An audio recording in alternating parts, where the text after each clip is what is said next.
Welcome to Richard Cabile YouTube channel, and for today's tutorial, I will be teaching you on how to enable and disable content restrictions in movies on iPhone X. But first, kindly subscribe to this channel and don't forget to hit the subscribe button and the bell to notify you for the new updates.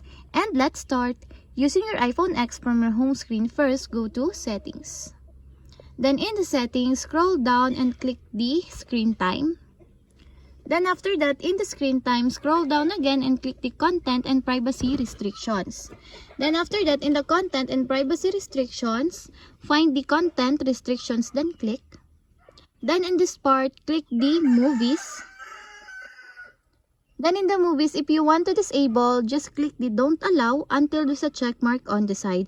And if you want to enable, just click the allow until there's also a check mark on the side. And that's it. We have successfully enabled and disabled content restrictions in movies on iPhone X. If you have a question, kindly comment down below and don't forget to hit the subscribe button and the bell to notify you for the new updates. And thank you for watching!